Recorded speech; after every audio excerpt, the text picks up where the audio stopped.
Your body is the most expensive real estate you'll ever own. Of milk, tea or coffee with 2 teaspoons of sugar is a 3.5 kg weight gain per year. Depression, anxiety, suicidal tendencies have a starting point in your diet. The brain is made up of 60% fat and of which 50% is omega-3. Why is sugar so bad? To use our brain, we need limited amount of sugar. But we're eating 60 times the normal of sugar that we really need.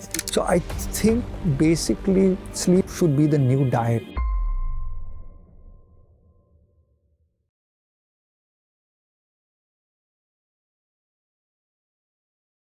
Ryan Fernando, welcome to the LSM Podcast. Thank you so much for making the time. I know very few people get you, so we are privileged and lucky. So thank you for making the time. Pleasure to be here, Harshal. We had a pre-discussion and it was amazing. So there's always a great vibration to talking to like-minded people. So speaking about vibrations, I want to jump into the first question I have. Is there a link between nutrition and meditation? Absolutely. I'm a huge cheerleader for nutrition. I believe I was put on this planet to change the way people eat, to make them understand what to eat, when to eat, and how to eat. And if I had to convince a yogic, if I had to convince a spiritual guru, a lot of babas actually come to me. Really? Yeah, because like I had this one Guruji was on his deathbed at 83 years of age. And obviously you have a great spiritual vibration plane, you have a great mental vibration plane, and then you have a physical vibration plane. So I present my case to Gurujis and yogics and anyone out there that the cells in the human body undergo turnover. Turnover means the old cells die out and the new cells come in.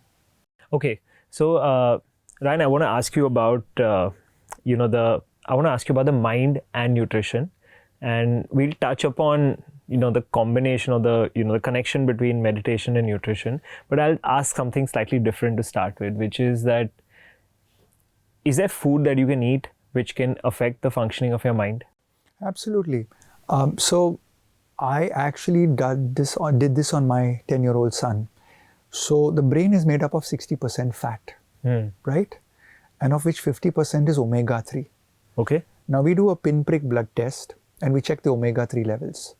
Now you're supposed to have omega-6, which is an inflammatory type of fatty acid, and omega-3, which is the calming sort of fatty acid.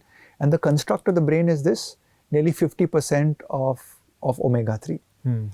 So when your diet or nutrition is high in the inflammatory fats, your brain is not going to vibrate at a certain level. The neurochemistry, the nerves and the biochemistry in the nerves are not going to be at a super good conducting frequency. Okay. So when I did my son's omega-6 to omega-3 levels, the normal level is 3:1. His was 131:1. Mine was 31:1. Okay. And then we set about changing our nutrition over a 6-month period to include more omega-based 3 foods. I can tell you, Harshal, my own experience was the ability to counsel a few hours more, to come back home and have sanity of thought process, to not get agitated, to not get angry, to be in a place where you feel that there is no khujli or irritation at the mind level. And my son, from being a boy who could not focus, the teacher 3 months later asked us, "Sir, what have you done to son? He's become an angel." So food is equal to better. I mean, just changing that food was increasing his focus. Absolutely. And because I'm in the nutrition profession and I work with celebrities and superstars and all, I constantly read because I'm constantly searching for what more is it that I can do from a nutrition prescription point of view.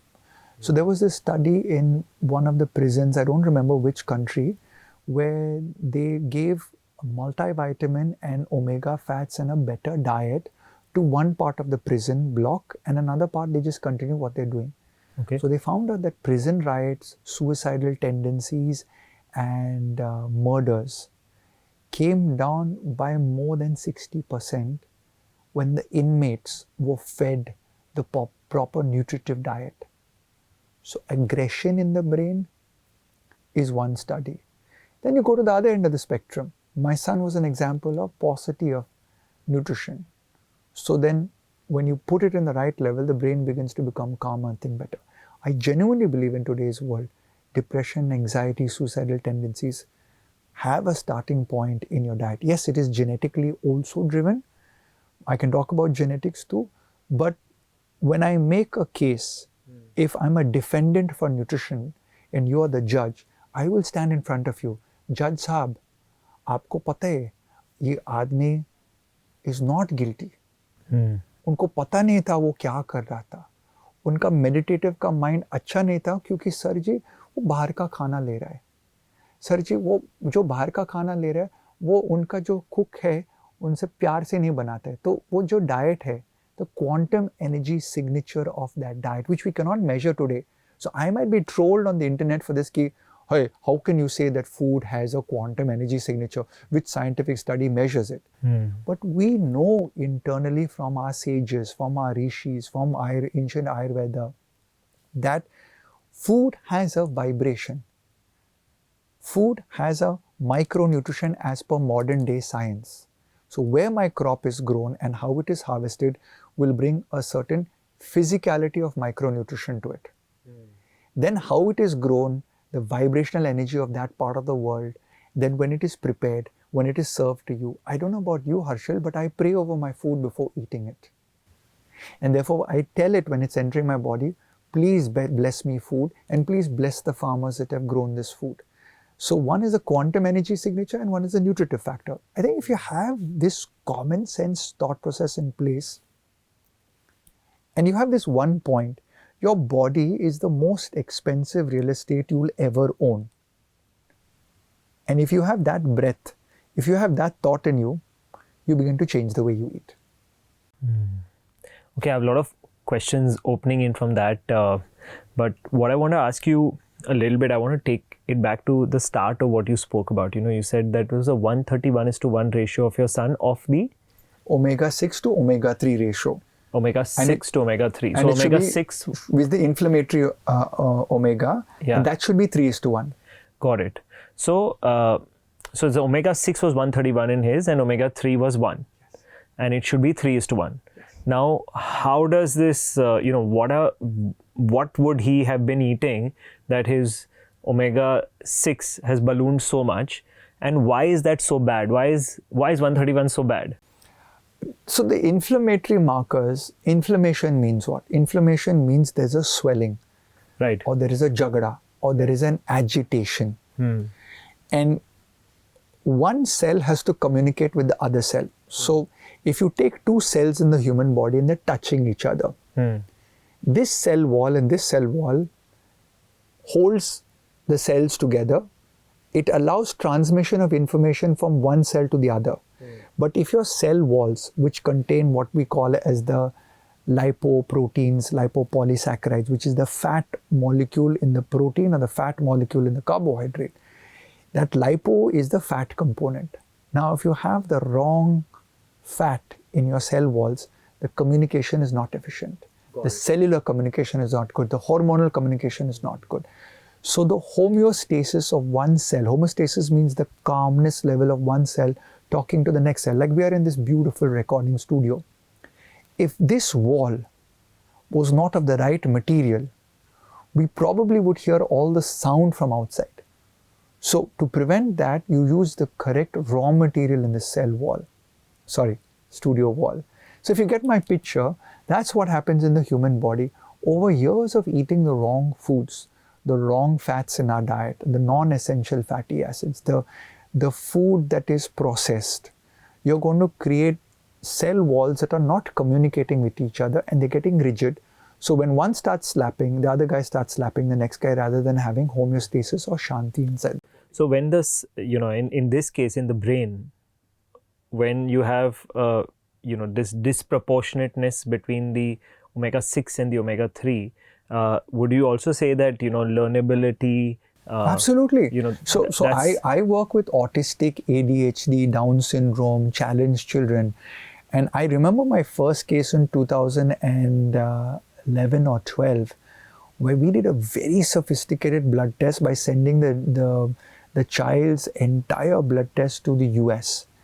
And what came back was this first principle, which was the essential fatty acids were deficient in this kid, because our construct with a challenged child will be that they will eat only one type of food, certain mouthfeel and everything. So from that perspective, it's very difficult with these challenged children to change the diet. They're very, very finicky about, I like only this type of food, I'm not going to eat any other food. Now as a parent, you have exasperation because you nutritionally want to change it, but you're not a dynamic chef to introduce that food into that kid's body. Hence, we pop in pediatric supplements and help the child along the way. And when we do the pediatric supplements, which are actually food molecules, the parents assume that they are medicines. Like a parent will call me up, when do I give them medicine? I'm like, ma'am, please don't say medicine, it is a nutritional supplement. And in medical cases, the nutritional supplementations are required because you're seeing those deficiencies. Got it. And child learning happens because you have a better neurochemistry. If it is bad, how can it be made bad? Wrong molecules, like sugar. Excessive sugar causes the brain to go in hyperactivity mode. Focus is not there. So a child that needs to listen may not be listening because it's hyperactive. The brain's flippant, it's jumping from place to place.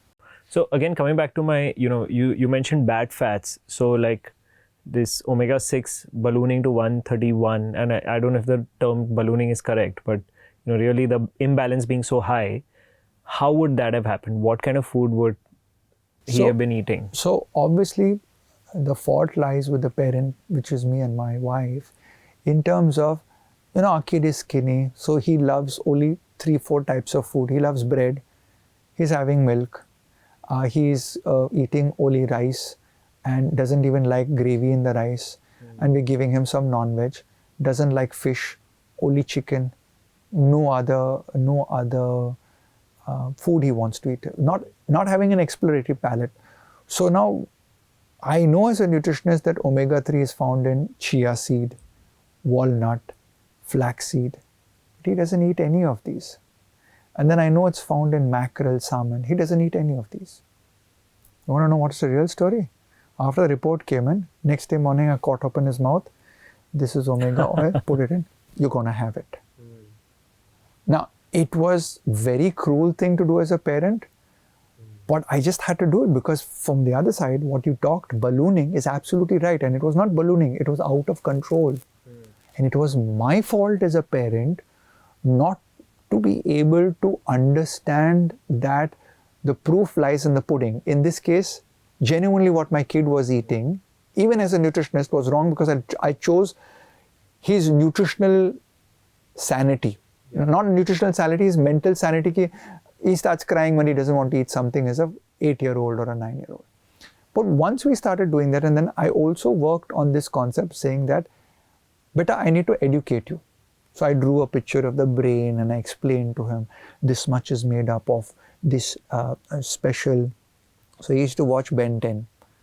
So I'm like, the Ben 10, this is, brain wave or some sort of guy, and he's got his brain is like full of gray matter and this omega-3 and this is the omega-3. And then I showed him the bottle of omega-3. I said, this is your Ben 10 super elixir formula.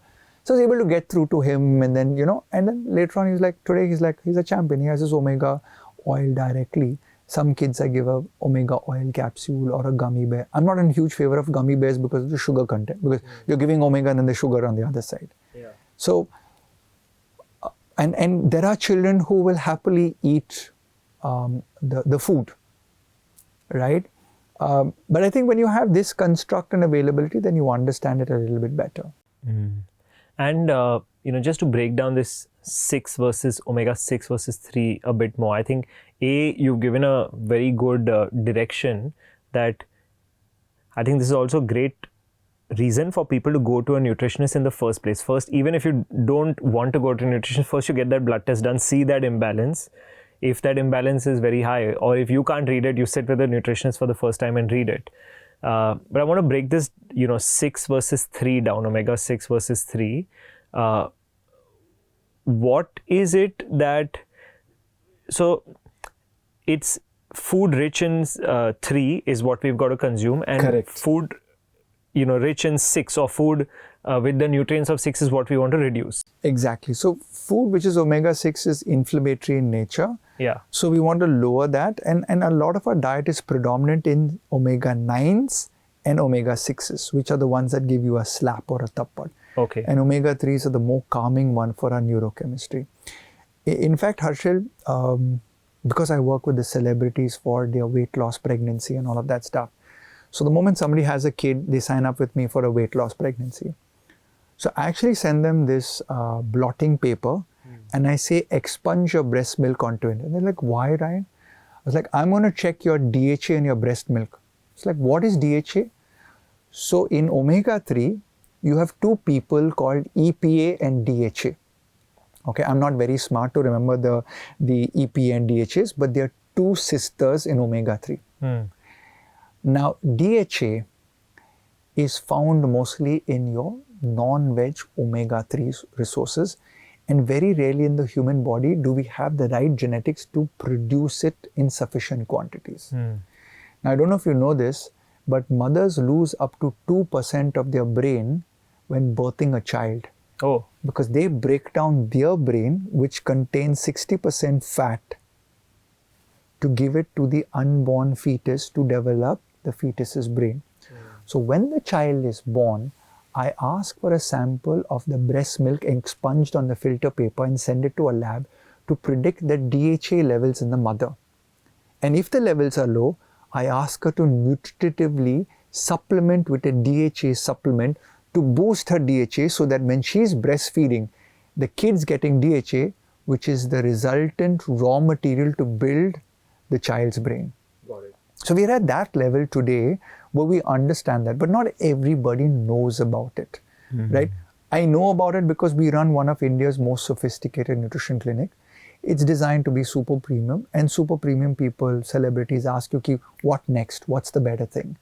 And so these are small things that we are doing to help people just understand that if you eat correctly, even at a conception stage, then during a fertility, and then the pregnancy stage, and then post-pregnancy breastfeeding, and then when your child becomes a toddler, how do you feed it? If we can do this in children, we can do it in athletes, we can do it even in my 75 and 76-year-old parents. Right? So my mom and dad get an omega-3 supplement that is through the roof. Right? I make sure that they eat a certain type of fish at least 4 times a week, because that's going to help in the neurochemistry, it's going to help in the brain performance. And now the latest research that I have read about recently, which now I'm beginning to incorporate into my celebrity diet plans, is more magnesium in the diet, because research is showing the more magnesium in your diet as you get older, the bigger the size of your brain. Oh, okay. So thought process, thinking power, neurons, and so shrinking of brain not happening. They said 500 milligrams of magnesium. Now I know everyone online is thinking, I'm going to start taking 500 milligrams of magnesium. You don't need to do that. But you could do a blood test to determine, are you deficient in magnesium? And the foods that are high in magnesium, sunflower seeds, pumpkin seeds, dark chocolate. Now who doesn't like dark chocolate? Not with the sugar, not with too much of milk, with cocoa beans, cocoa powder. So 70%, 90% dark. Yeah, you're moving in that direction, you know. So from that perspective, who would have thought that, hey, you know, I'm going to eat dark chocolate and I feel good about it? You're feeling good about it because the magnesium content is pretty good. Why is sugar so bad? Sugar is bad from a perspective that if you look at evolution, sugar was found in honey and in fruits, right? Man has become very smart. He's been able to process grain and produce sugar. Now sugar, when it hits your tongue, from an evolutionary point of view, stimulated the pleasure center. Eat more of this. But you had limited quantity available in nature of honey or fruits. I mean, like, you know, you and I were traveling the continent 5,000 years ago in whatever ice age was there and all. We came across an oasis. We filled to our heart's content mango. But that was it. Today, you want to eat a mango, you can do it 24/7, 365 days in a year. So the creation of sugar has not been able to stop our taste buds connection to the pleasure center in the brain. So I keep eating sugar. What is the damage? So much of exposure of sugar goes in and oxidizes everything in your body. We call it glycation. I don't know if you know, to check if you're diabetic, there's a blood test called HbA1c. It's also known as glycolated hemoglobin. Glycolated hemoglobin? Hang on, we're taking sugar. What's hemoglobin got to do with sugar? So sugar goes and glycates, which means it goes and gives thappat to hemoglobin. So if you're my client, Harshil, and you be goody 3 days before the blood test, you can get actually clear fasting sugar levels, and post-eating, post-prandial, good sugar levels. 3 days you be acha wala bachcha. But if I check your glycolated hemoglobin, it will give me a 3-month crystal ball gazing into your past कि आपने sinning किया, पाप किया या नहीं किया. So this glycation is a slap on your hemoglobin, which is also happening on your DNA. Glycation of DNA, which causes aging. So glycation also happens in the brain. So sugar is like this dada that goes into your body. Evolution wise, if you took a little enough, it gave you the ability to go from village to village, oasis to oasis, continent to continent. But today, where are we traveling so much? You and I are desk jockeys, sitting in one place. We use our brain, we need limited amount of sugar. But we're eating 60 times the normal of sugar that we really need. 60 times? Yeah. Wow. So, I mean, even me as a nutritionist, today I had such a stressful day, I asked the hotel to give me a little bit of an aerated beverage. And in that one aerated beverage, I had only 100 ml. I got what? 4 teaspoons of sugar. Now if I come to your house and you serve me nimbu pani, अरे यार nutritionist आ गया, 1 चम्मच sugar, अरे वो तो sugar नहीं ले रहे, salt वाला nimbu pani दे दो. So the temptation of sugar, the desire to have sugar, the tiredness to have sugar is very, very high in our society. And कल देखेगा यार, diabetic नहीं हो सकते. Daddy तो बन गया diabetic at the age of 60. I'm only 48. Let me wing it. I think even as a human being, I do this as much as anybody else. And so that's where the culprit comes in from sugar, that we are not able to see or forecast our own demise. It's like fire. You know that fire, if you put your body in fire, you're going to kill yourself. But you know that's a bad thing, and you know there's a pain trigger. You put a hand in fire, you'll burn, it'll come out. So you've been conditioned. Electricity is the same thing. Did Dadima or Mummy warn you about sugar? No.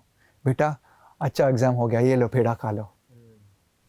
So, and it's also a pleasure trigger. It tastes good. It's so do you know conditioning, but tastes good also. There is a research paper, I don't know if you Google this app, where the pleasure center for cocaine, the pleasure center for gluten in wheat, and the pleasure center for sugar all light up the same area in the brain.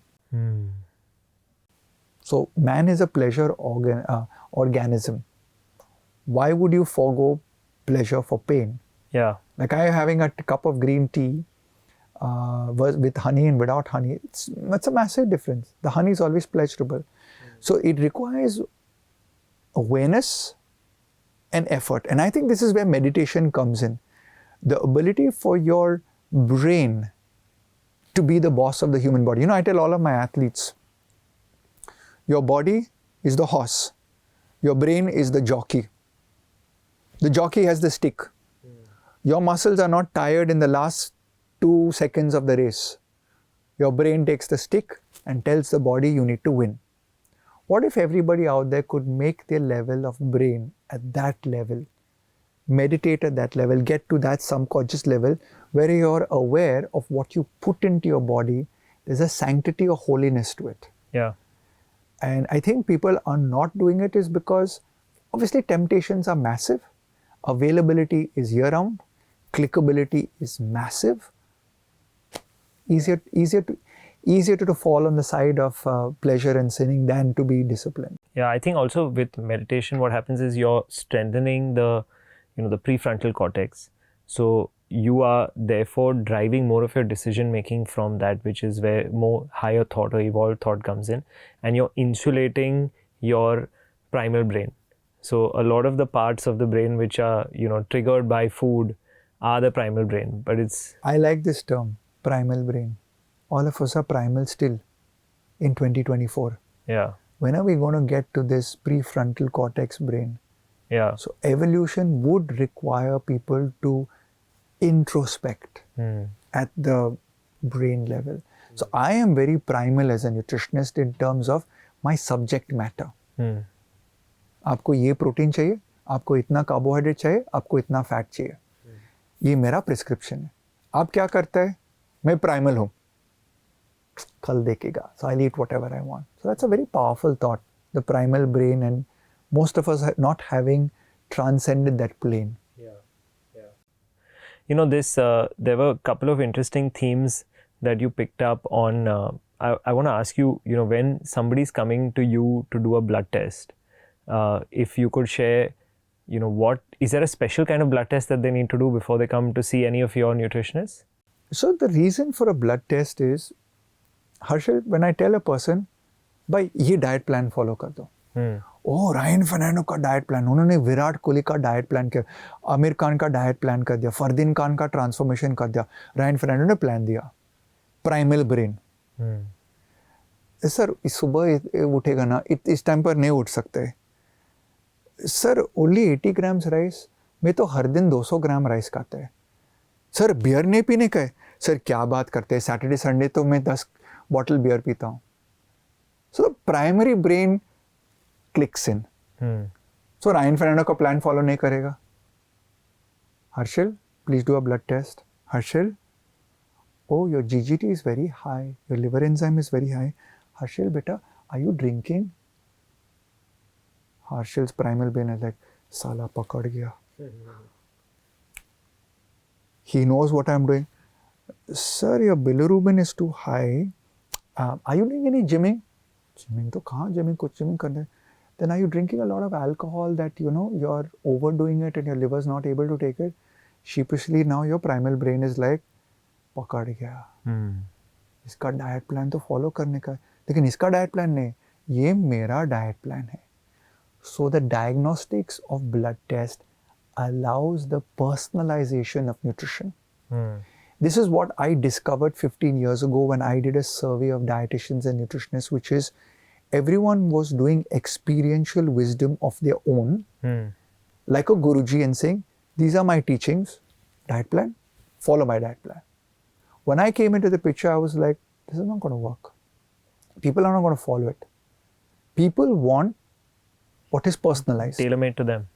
So the blood test gives you a crystal ball gazing into forecasting your own future, because like the glycosylated hemoglobin that we just discussed, which has a 3-month thuppat of the sugar on your own body, you now know I'm 6.1, I'm already diabetic.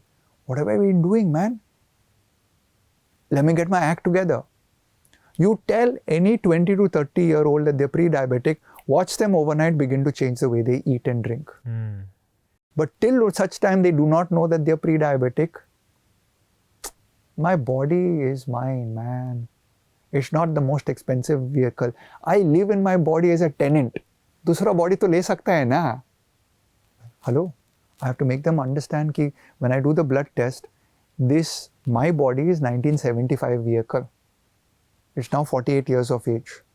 But when I stand on a weighing scale and I do my blood test, my metabolic age is 33. So how do we convince people to get to 33, which is a primal brain?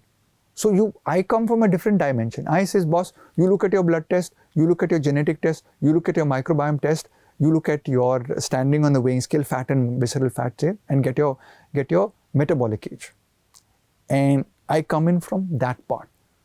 You, Harshal, on the other hand, will work from the meditative aspect. How powerful is your vibrational element? I can't compete with that. The brain is superlative. The brain is next level. But all of us think we own one Rolls Royce or Bugatti Veyron, but in reality, we are all driving Second World War vehicles. I don't want to take any name of any car brand because I might insult people who own that vehicle. But are you truly a high-end vehicle, or you're pretending to be a high-end vehicle? Are you truly a landlord in your body, or are you a kiraidar, tenant in your own body? So these are things that I tell people, like a blood test gives you a wake-up call. Are you guys, out of curiosity, incorporating a lot of AI now into the way you do this, or how are you guys thinking about that? To be very honest with you, I've spent a lot of money on a proprietary version of my software, which basically links the blood test, the genetic test, the omega test, and the microbiome test into a funnel. And what we do as dietitians and nutritionists is to do the nutrition planning. Having so many tests and being able to see 60 levels of first to 60th place in each one of them, and then hierarchically ranking them, is a little difficult. So our software does help us in a certain level, not now in the last 1 year when we're hearing AI, but we had algorithms made for us which flow it into a funnel. We still have human intervention here. I am looking forward to AI as a celebrity. What excites you about AI? As a nutritionist, what excites you about AI? What excites me is that I am not able to thread together maybe 6 to 15,000 data points in the human body from a diagnostic point of view. But the moment AI is able to thread it together for me, the diagnostic element that comes out of this is statistically significant for my client to not fib around with me. Because now it's no longer not even the diagnostics. AI is telling you that this is the hierarchy of ranking of the crap that you're doing to your body. And therefore I suggest, based on nutritive data analysis of foods and supplements and behavioral alignment, meditation, exercise, sleep on the planet, this is your prescription. The humans are not going to be liked. The humans are not going to be like being told by AI what to do. And that's where I tell all my colleagues and fellow dietitians that we will lose our jobs to AIs, but we will never lose our jobs as being health counselors. And especially in India, a country of Ayurveda and the yogic texts and the Gurujis and the sannyasis and the sadhus, Guru Dakshana. People want somebody to talk to them, to find that guru and work with that person along the way. And so AI will allow me to be a more enlightened Guruji to somebody. Got it. Absolutely. That's where I'm super stoked about what's coming our way right now. Nice. Jumping to Ayurveda, could you tell me a bit about Ayurveda, demystify it? People have different perceptions of it. Do you use some of it in the way you counsel your I do like the tenets of Kapha, Pitta, Vata, the doshas and everything. But my take on Ayurveda is that it's like the ancient scriptures. I'm a Christian. And you look at the 10 commandments, okay? And you look at the context today, right? And so from that perspective, the context needs to be changed from 2000 or 5000 years ago. It's not relevant. So I believe Ayurveda was ancient scriptures written for that relevance of period. What we need to do is we need to write new subscript to Ayurveda, which brings about bio-individualization using current data and testing techniques. Like, for example, I'll give you a thing that we are working with one partner where there's a scan of the tongue. So the scan of the tongue is based on ancient pictures of the tongue and what could be the predictive algorithm from ancient scriptures on what is the disease or diet that you need to follow in Ayurvedic text. Right. But now you can back that up with genetics coming into your thing, real-time clinical diagnosis, blood testing diagnosis, and then have both the worlds come together. So I believe I'm that sort of nutritionist. Yeah. And I prefer the yogic practice. So if you go to yogis, I don't know if I'm too correct in this, but this is what I understand, that the yogics say that don't follow any one system. You will already know when you're in tune with your body, what's a thumbs up for you, what's an intermediate for you, and what's a thumbs down for you. Yeah. So you know whether to drink water from this spring or not to drink water. You know whether this food is fire and your body is heaty, and you already understand what to do or not to do. So I think if you can get more in touch with your awareness, you will become a yogic, and then you start using the best of all principles on the world. And I named my clinic Qua Nutrition. If you take the word qua in Latin, it means in capacity or in character of. So food has a character that you can marry to. Food has a capacity that you can marry to. So I have believed this concept for very, very long, that no one size fits all. There's no ancient text that you will follow that is bio-individual to you. So you need to figure it out for yourself. So what do you see as the future of the food industry? We are in a food industry right now, which is mass, which is one size fits many. Whereas, here you seem to be talking about a 1:1. We're also seeing AI evolving and the possibility of 1:1 evolving.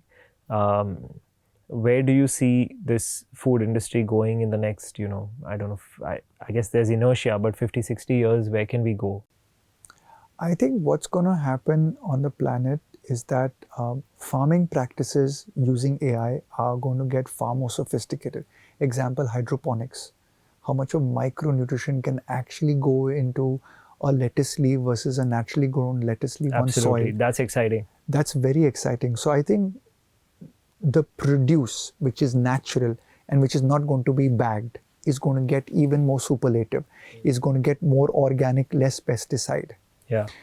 Parallelly, organizations are still going to manufacture sinful food, what I call as taste bud pleasure, because we're still going to be a fast-paced society. And we're still going to be, many of us, primal.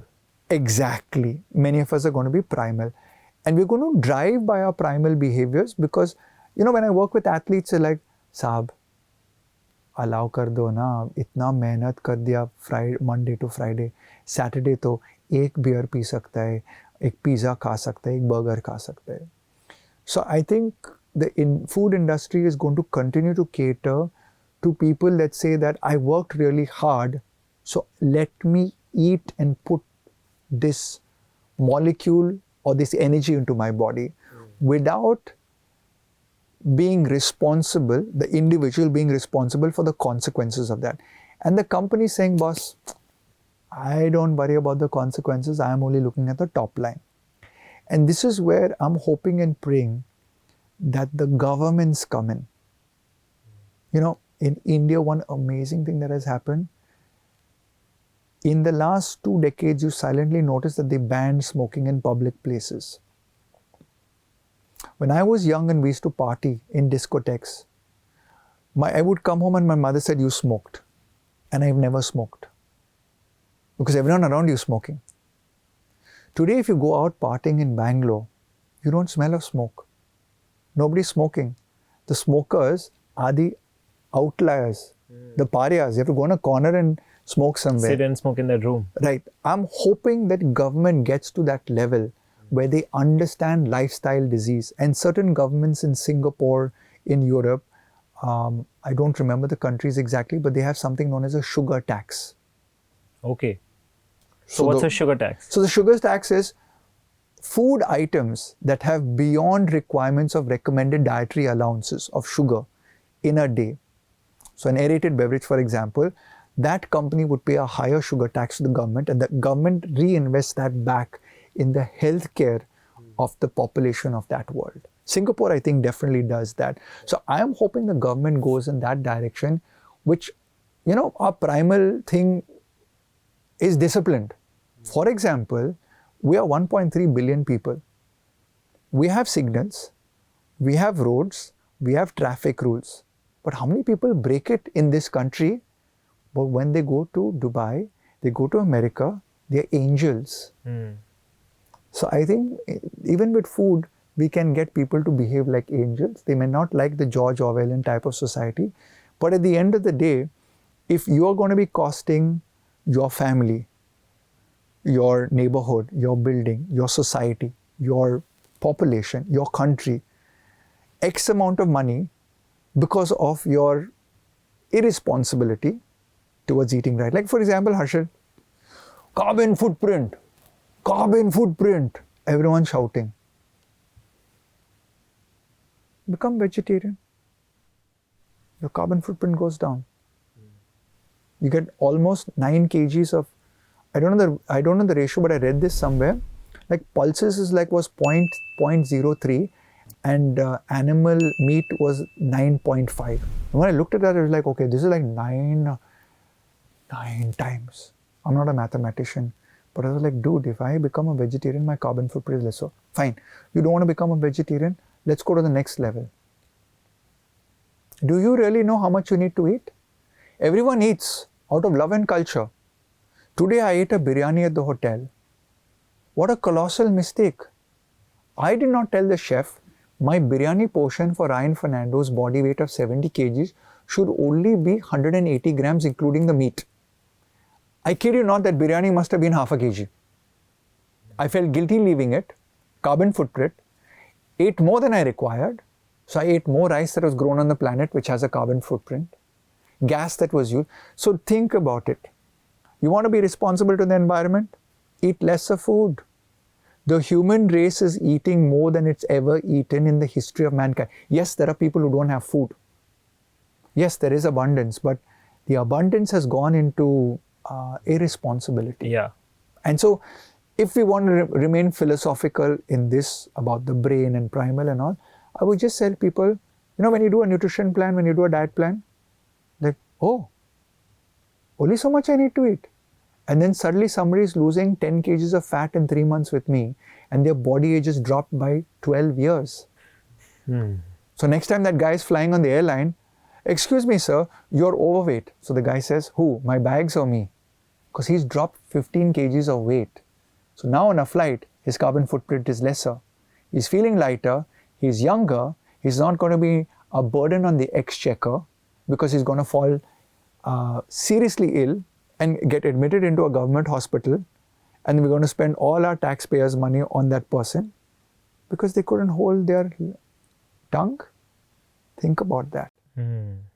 It's interesting, this world of hydroponics that you speak about the ability to create different kinds of food with different nutritional qualities, and also in a sense, this technology also allows us to build more food per square foot, allows us to build it inside the cities, therefore reducing the carbon footprint even on the travel of food and things like that. It's a very interesting piece. Do you see any work being done on making this nutritious food as tasty as the not so nutritious food? I have a lot of chefs who are friends, and they say to me, like today I had a 0 oil biryani. So when the biryani was served on my plate and I pushed the fork on the rice, there was no oil streak. But my colleague was eating a normal biryani and I did the same thing for him, and I showed him the oil on his plate, right? I asked him to taste my biryani. He's like, sir, this is damn good, right? Traditional practices of creating food are taught down for generations, right? What is the color of asphalt on the road? Black. Why is Oman changing the color of asphalt from black to white and blue? Because black absorbs heat and the temperature of the city goes up by 4 to 5 degrees in the summertime. How do you have cooler cities? Make blue or white asphalt. Who thought about that? But traditionally asphalt has always been black. So till such time, the chefs realize that nutritive element needs to change, and they are responsible for the gastronomic taste bud explosion, the orgasmic feel in your mouth on eating a food. We humans are primal. The chefs can deceive us in creating some great tasting food. And I've tasted food from chefs who have done stuff with infusions and sprays, and they concentrate some charcoal and put this and that, and I'm like, dude, are you sure that's a vegetarian burger? Because I could have sworn that tasted like meat. So if they can do that, we just have to have those geniuses of chefs come out and begin to change the patterns of getting nutritive elements. The flavors is, I don't think, too much a problem for them. You spoke about when you're speaking about AI and the 15,000 touch points, 6,000 to 15,000 data points to process. Correct me if I'm wrong, but from what I understand, a lot of these data points need to be extracted through various tests. Sensors. So, Or diagnostics. are there any of these data points that can come to you real time? And what can enable that data to come to you real time? Because So I'm getting my heart rate tracked right now as we speak. Right. That's an example of a real point data point. I remember seeing this data in 1996. My friend in college, his father had BP, and the first ever Casio watch was made with a BP monitor, and you had to put your 2-finger sensor on the plate on the watch, and it would check the heart rate. This was 1996. Today, in 2024, 30 years later, real-time tracking of blood pressure, of heart rate, the continuous glucose monitors. People are wearing those small coins which have a needle The ones measuring. built by Abbott. Yeah, ones made by Abbott. And so the CGM, the continuous glucose monitoring, is real-time sensor data. In fact, Harshal, it's helped so many of my clients who are not diabetic realize, I put it on myself, okay? About 2 Christmases ago, and I had biryani and champagne, and I got a double sugar spike. So next week I decided to intentionally have champagne. I got a double sugar spike. Then the next week I had only biryani. I got a single sugar spike. And then I came to a conclusion that champagne gives me a double sugar spike. So my sugar spike went up twice. Why am I sharing this with you? I don't drink champagne anymore. Even though I like it. Because I was like, dude, that guy is whacking the crap out of my hemoglobin, glycolated hemoglobin. It's going to create havoc. So real-time assessment, sensor data, is personalized modification of behavior. It's a principal or a headmistress on your body giving you real-time data. And that real-time data morphs behavior, changes behavior. Takes you out of your primal brain and is like, okay, there's some truth to this. I need to make amends. Yeah. Amazing. And, this, I want to go back to the brain foods. Now, we're talking about saying that, look, ultimately, and you spoke about it at the start with your son, where you said that, look, he was increasingly focused. So a lot of this ultimately boils down to more presence, more awareness, more focus, looking at the data, moving from primal to prefrontal. And therefore, we can eat more consciously, or what people call eat more mindfully. What can I eat specifically to fuel the brain? So omega-3 is my number one go-to.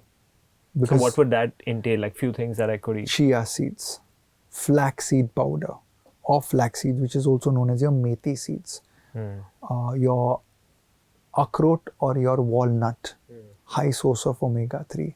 You can also look at your fish, which is your anchovies, your sardine, your mackerel, your salmon. In fact, mackerel, my father keeps telling me, stop telling people mackerel has the highest omega-3 on the planet. You will make this cheap Goan fish very expensive, right? So it's considered a poor man's fish, okay? And you can do vegan algae omega for vegetarians, which is basically the fish in the ocean eat the phytoplankton and the algae. And that's where the omega-3 comes in from the ocean. And so you get extracts from farms that produce algae omega-3. So vegetarians can have that as a source also. In addition to this, foods that are high in polyphenols and flavonoids, for example, green tea, is good for the brain. Dark chocolate and coffee. Coffee has one of the highest amount of antioxidants on the planet. So I don't recommend too many cups of coffee, but 1 to 2 cups of coffee in the day can help an individual get not only the caffeine which stimulates the brain, that is another discussion we could have, but just the antioxidants found. And my all-time favorite is dark chocolate. Like in the exam season, I would tell every kid, have hot cocoa before you study. Don't eat a chocolate bar because of the sugar in it, which will go and cancel out the benefits. But I'm talking about dark chocolate. So this hot cocoa, which you're saying, put it in a hot chocolate mix. Okay. So like when my son studies, but that's got a lot of sugar also, right? No, you put a lot of sugar because you add sugar. So when you do your drinking chocolate, it's loaded with 55-60% sugar. So you've got to train people, you've got to train your palate not to take so much of sugar. Maybe do 1 teaspoon of honey. It doesn't taste that great as when you put 3 teaspoons of sugar and have it like, whoa. Like some of these leading coffee brands that sell hot chocolate, you know how much sugar they put in your tea, coffee? I did a study in one of the Fortune 500 companies. 1 cup of milk tea with sugar, and your crew today is going to not drink tea or coffee after this. 1 cup of milk, tea or coffee with 2 teaspoons of sugar is a 3.5 kg weight gain per year. 2 cups of tea, coffee, I can hear some of them laughing in the background right now. 2 or 3 cups of tea or coffee in the year. And this was my aim, to convince people to stop drinking milk, tea with sugar or coffee with milk and sugar. 2 cups leads to 5.5 kgs weight gain in a year. Why do I need so much of tea or coffee? I'm getting tired. My brain is not focused. Because your nutrition was not correct. Because you're not sleeping correctly. You're not giving your brain enough rest for it to go into SWS sleep mode for it to rejuvenate. When does SWS sleep happen? In the first part of your sleep. You need to sleep. 3 hours prior to sleep, you need to eat. So your liver says, boss, I'm ready. All the food is digested. I'm ready to go into detox mode. I fall asleep. Nothing's happening. Detox mode. Brain says, start SWS sleep. And SWS sleep causes you to release growth hormone. SWS sleep causes you to release the stem cells that cause you to rejuvenate and recover, so that next morning when you get up, you don't need copious amounts of tea or coffee. So, many interesting points you've touched here, and you've opened up a new segue of sleep and, this SWS sleep that you're explaining.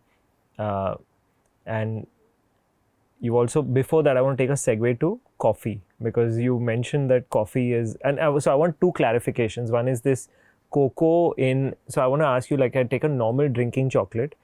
That normal drinking chocolate also has sugar, right? Good quality normal cocoa powder will not have any sugar in it. Manufactured by brands, they will put sugar in it because your primal brain demands that chocolate is so bitter, you're not going to like it. So where can I buy this good quality cocoa powder? Just go online and buy organic cocoa beans, cacao powder, or dark chocolate. 70% is also okay. If there's some 10-15% of sugar, it's okay, right? Look, at the end of the day, if you and I as children grew up, we had sugar. I don't want to kill the small kids today by saying don't give sugar. But instead of putting 4 teaspoons of sugar, put 1 teaspoon. 1 teaspoon of sugar. Got it. Okay, and for the coffee drinkers, because they would have heard some of this also. Coffee is a whole... and you said caffeine is good for the brain. Correct. But there's also the bad part of caffeine, or is there a bad part to caffeine? There is. So in my clinic, we do the DNA test for caffeine receptor or caffeine non-receptor. So basically, your liver has an ability to process caffeine or not, and there's a gene that affects that. So for example, personally, I'm a non-responder to caffeine. So I'm not supposed to drink more than 2 cups of coffee a day because it can increase my incidence of heart attack and stroke. Okay. But a positive responder to caffeine should drink 4-5 cups of coffee a day. It's beneficial to their health. So depending on your genetic receptor, not coffee is the bad cop or good cop. It is your genetic receptor at your liver level in the ability to digest or not digest caffeine. That is the new science coming out. And people who manufacture and sell coffee will say drink more coffee. People who manufacture and sell milk will say drink more milk. People who manufacture alcohol, like wine, will say drinking wine is good for health. There's always an industry behind a food. For example, pistachios. It's an amazing dry fruit. Is there a side effect? If you eat too much pistachios, you're going to put on weight. Walnut, cashew, almonds, all of these are in moderation. How much of moderation? Discover your personalized capacity. Some of us are Tata 3 trucks. Some of us are small Marutis, some are Skodas, some are Mercedes. There are different engine capacities. Know how much fuel you need to put into your vehicle. Nice. And you also touched upon another concept of body age. Yeah. So, your real age versus your body age. Can you just expand that for the audience a bit? So, we're getting into longevity biohacking now as a new term in our modern day and age. So, people who have enough of wealth, people who are creating enough of entrepreneurship and wealth and all, we all realize I'm 48 years of age. I can't change my body. I'm born with this vehicle. But what is this metabolic age? When I stand on a weighing scale, my visceral fat percentage, the visceral fat is the fat around the organs. So the fat inside your cavity, near the stomach, liver, kidneys, heart, lungs. That fat is called the visceral fat. And then you have the subcutaneous fat, fat that I can pinch under the skin. So this pinched skin is called subcutaneous fat. So statistically, medical science has gone and said, this gender at this age will have this approximation of fat and visceral fat. Okay. So when I stand on a weighing scale and I punch in my birth certificate age, 48, and I stand on the weighing scale, it checks my weight and it checks my calories and checks my subcutaneous fat, it checks my visceral fat and my muscle percentage is like, this guy has a 33-year-old body age. That's one way to check metabolic age. Another way is to get into your DNA analysis and check the telomeres, which is like a clock on your gene, and see how long or short it is. Another way is to do a poop analysis, a stool analysis, and check your microbiome. And there are certain timelines of indicator on how old you are from a microbiome perspective and the bacteria perspective. So today, models are coming together to put all of this together and give you a predictive analysis of where you might be. Superb. Wow. I mean, I'm so excited about where we're going in the world, it's fascinating. Coming to sleep, you already spoke about the fact that I need to be eating at least 3 hours. I need to finish eating 3 hours before I sleep, because then I activate SWS sleep, which then is good for growth. So, just this correlation on, number of hours of sleep. What time should I be waking up early? Should I be waking up late? What are some of the other things that we can go deeper into sleep? Because I work with billionaires and celebrities and superstars, we do the gene testing on their circadian gene, something known as the clock gene. Basically, are you a morning person, night owl person, or middle point person? Long story short, electricity was created. Because of electricity and light, the sun set 2 hours ago. In ancient time, we would be sitting around a campfire and I'd be like, Harshil, देर हो गया यार, चलो सोएगा. But in today's world, the night is young. I just gonna get off work, let's go partying, let's go eating, drinking, boozing. And it demands on your body because, look, I worked really hard for 12, 14, 15 hours. So basically, society has convinced itself that if you are sleeping, you are not consuming. If you are sleeping, you are not consuming. Consuming what, Sarji? Consuming content, consuming this podcast, consuming food, consuming basically economics. So today capitalism has made it in such a way that we want you to stay awake. So you will consume more or you will be more productive. Because when you're awake, you're doing something. So you're either consuming or you're producing. So why should you sleep? So when people like me say to people, you need 8 hours of sleep, Arey yaar, I'm a billionaire man, I get by on 4 hours of sleep. But when I look at your testosterone, when I look at your estradiol, when I look at your cortisol, if I have a chance to do cortisol at different times of the day, salivary cortisol as well as serum cortisol. Cortisol is the guy that goes and stores more fat. If you store more fat, atherosclerosis, heart attack, diabetes, hypertension, these are all comorbidities that come earlier. So I think basically sleep should be the new diet. I shouldn't be saying this as a nutritionist, but sleep is the new diet. And if I can convince people that, okay, you're sleeping 6 hours a day, can you give me half an hour more? Now, when you give me half an hour more, there are no tangibles that are good. But let me give you an example, okay? You take your resting heart rate for 30 days. Sleep at the same time every day, Harshal. 10:30 or 11 o'clock. What time do you go to sleep? About 11. 11? Sleep at 11 every day. I want you to sleep at 11 every day. 1 month. Then you do an experiment. Next month, go to sleep at 12 o'clock. Get up at the same time as the previous month. Check your resting heart rate for the next 30 days. And then tell me if you do not crave more sugar when you sleep 1 hour lesser. Yeah, 100%. If you're more tired, it's also linked, right? Like if you're sleeping less, you're more tired, means coming back to also your defenses are lower. Effectively you're also fighting that battle in every moment. Very interestingly, when you don't sleep requisite amount, your resting heart rate is higher. I work with athletes. Lower heart rate, less energy. Higher heart rate, more energy. More energy, body sends signals, feed me more. Now what is your brain saying? Bhai, इतना काम तो किया यार, अच्छा वाला Ryan Fernando का diet plan मत ले लो, थोड़ा शुगर ले लो, कॉफ़ी ले लो, कॉफ़ी के अंदर 4 स्पून ले लो. Sleeping lesser causes you to drink more milk, sugar, tea, coffee. The stimulus to keep you awake. Your weight gain comes up by 5 kgs in the first year I'm working with you on your podcast. By 3 years of working Harshal with you on a podcast, I'm now 15 kgs heavier and pre-diabetic and getting hypertensive problem. All because I didn't have more sugar or coffee because I didn't sleep enough. So if I can convince the younger generation that you're consuming, Netflix CEO said, we're on a battle with sleep.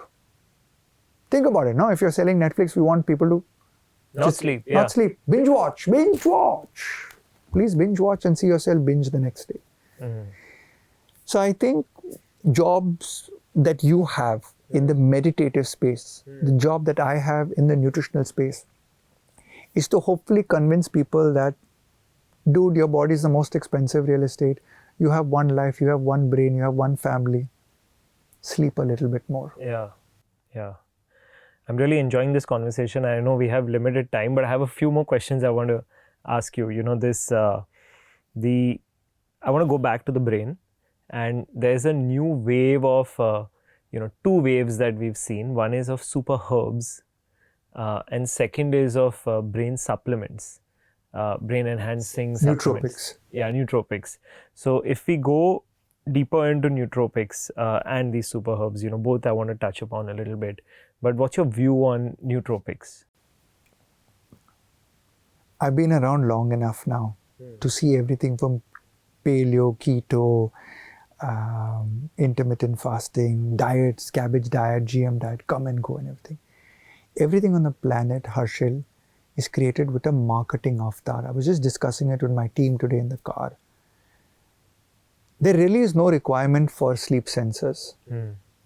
But because people are not sleeping enough, sleep sensors are being sold. The same goes with nootropics. Because you're not eating correctly, there is a requirement for nootropics. The nutritional indiscipline of people results in supplements coming out for the nutritional convenience of the nutritional indiscipline. So if you eat correctly, if you meditate correctly, if you sleep correctly, if you breathe correctly, if you hydrate correctly with the purest of water, I believe we'll all be sages and sannyasis. But we live in a modern day age of consumerism, consumption, indiscipline, slaves to our taste buds. So there are needs being created by marketing companies saying that you want to take the nootropic. And then we dive into it. So what is my viewpoint? Over the years, I've become very astute and famous and quite accurate at giving some of the best diet plans in this part of the world and getting the successful results such that people come to me by word of mouth. Where am I going with this? I am judge. I'm not prosecutor. I'm not defendant. So when Nootropics comes and stands in front of me, I'm like, beta, aap kaun hai? Ashwagandha. ठीक है. अब हर्षिल के शरीर के अंदर क्या करेगा? So Harshil's defender will say, Harsil को ये चाहिए, वो चाहिए, ये चाहिए, इसका स्लीप लेटर है. And prosecutor इसको अश्वगंधा क्यों चाहिए? इसका लिवर का प्रॉब्लम हो सकता है, ये हो सकता है, वो हो सकता है. So as a judge, I see the merits in the bio-individuality to you on taking a nootropic or not taking a nootropic. I've actually had a case where somebody took ashwagandha for 1 month and I saw liver enzymes getting destroyed. Now, does that mean ashwagandha is bad? No. I personally take ashwagandha. I did test after 1 month. It's like all cool. I feel much more calmer. Testosterone levels went up. Happy. But in common sense, would I always have ashwagandha available in my oasis 2000 years ago? Not really. It would be seasonal. So when you take a molecule, any molecule, L-GABA, glutamine, omega-3, lion's mane, cordyceps mushroom, reishi mushroom, there's one very famous mushroom, I can't remember the name, it's very, very expensive. Can't get the name, but you know what I'm talking about. Yeah. Mushrooms, shrooms. Yeah. Lion's mane is the new Lion's famous one. mane is the new one for that. focus and all. And CBT oils, cannabis-based oils, hemp seed, marijuana, all of these things. We are trying to find a fix for these becoming a fashionable statement. I always tell people, right from the days of protein powder, don't make protein powder fashionable. Sir, this month I'm having X brand. Next month is Louis Vuitton. Next month is Gucci. Next month is Prada. No. Nutrition is sacrosanct in your body. You need to have seasonality. But you don't need to have fashionability. And so when I come to nootropics, I feel that it's amazing to give. I'm on the side of defendant of nootropics when people are struggling.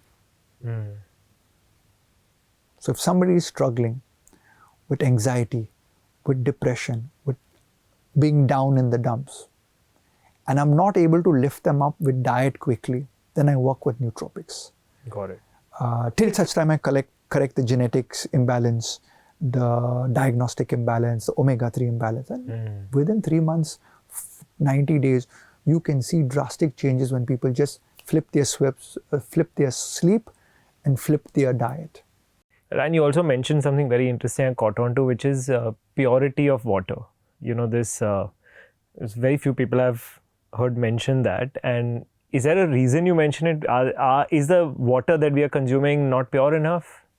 In 2006 or 7, I helped a lady break the Guinness World Record of non-stop aerobics of 26 hours. I stood with her 26 hours as the water boy. The human body is 60% water. When we did the Limca record for, if I remember correctly, 18 hours, I began as a nutritionist to say, how can I improve protein, carbs, fats, vitamins, minerals?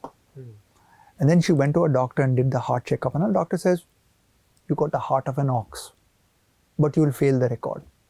Because the human body cannot operate beyond 10-15 hours, you will cramp.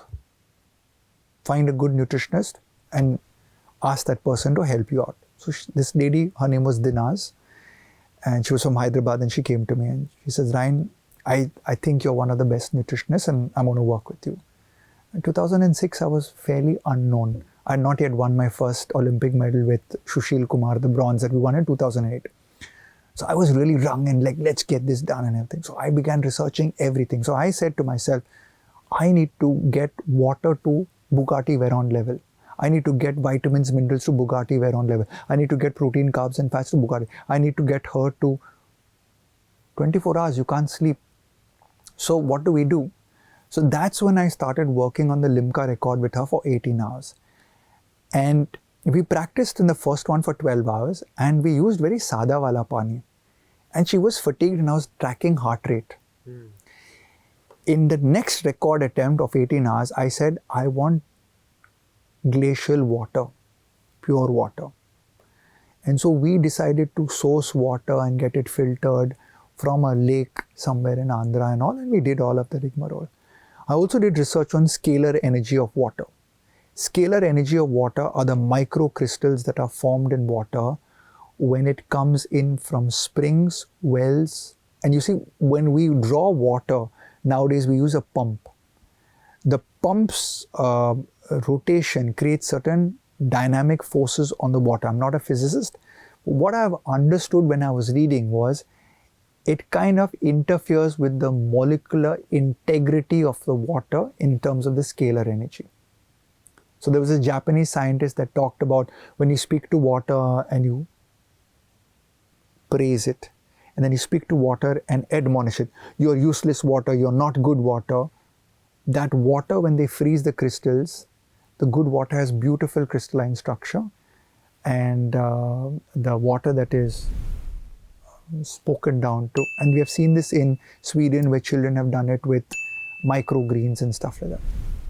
So I genuinely believe that water has a signature to it, and we are 60% water. So instead of buying a very expensive German luxury vehicle last year, I invested in better water, better food, better mind coach, better yoga coach, better trainer, because my body is the most expensive real estate. So I advise my celebrities and clients, don't buy a 25,000 bottle of 750 ml of alcohol. You're willing to spend that much money, but on water, Sada wala pani, boss, you're 60% water. What are you thinking? What are you doing?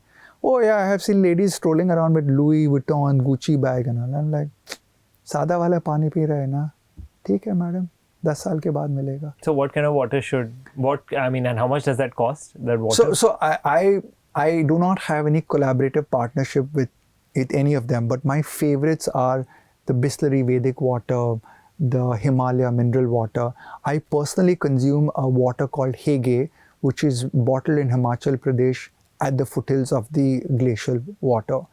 And I went to Hege and I found them and I said, dude, I really love your water. When I drink it, my resting heart rate is down by 5 beats, right?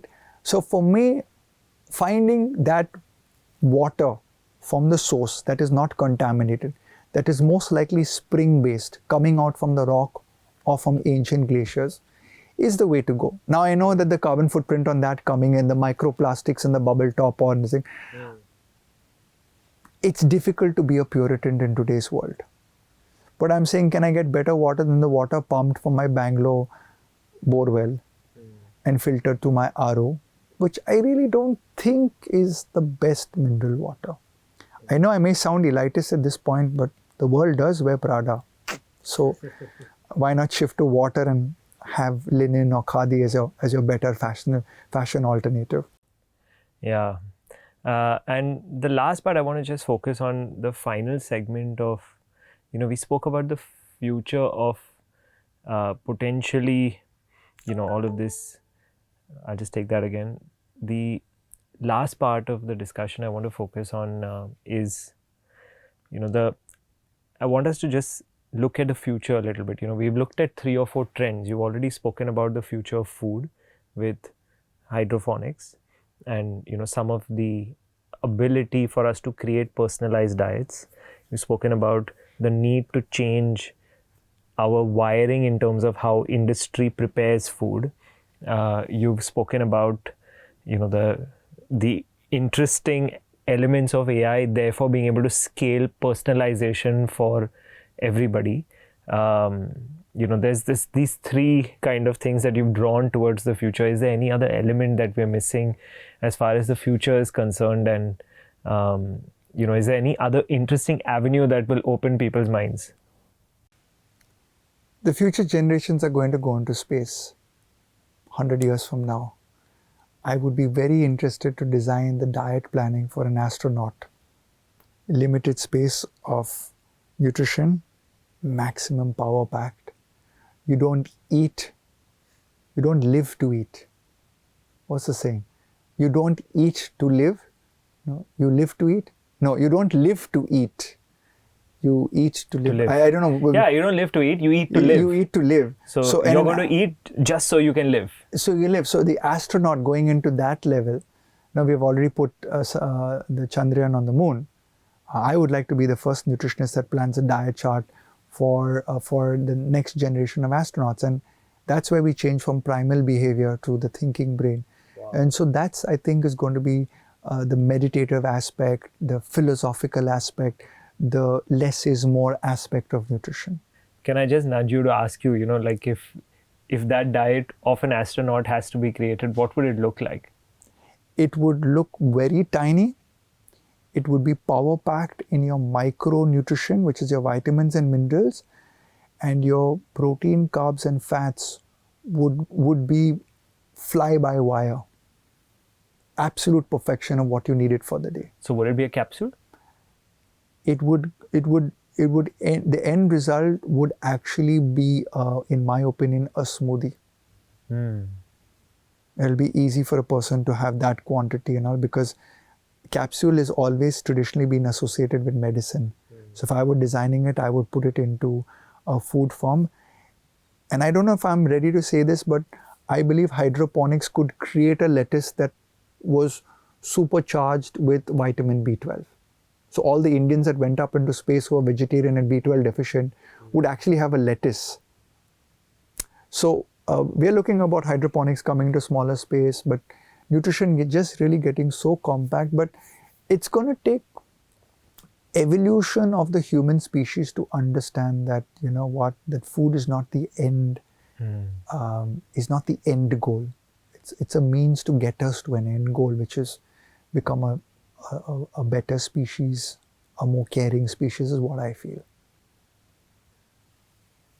What a brilliant conversation. Thank you so much. I think in person, I'm incredibly privileged because I get to sit in front of people like you, but I think in these last few minutes, I don't even know how much time has passed, but I feel like per second amount of density of information and learning that I've experienced through it, I'm incredibly grateful. Thank you so much, Ryan, for Thank you for having me. Taking this time out and sharing all this wealth of wisdom that you have. Thank you so much for having me. Thank you.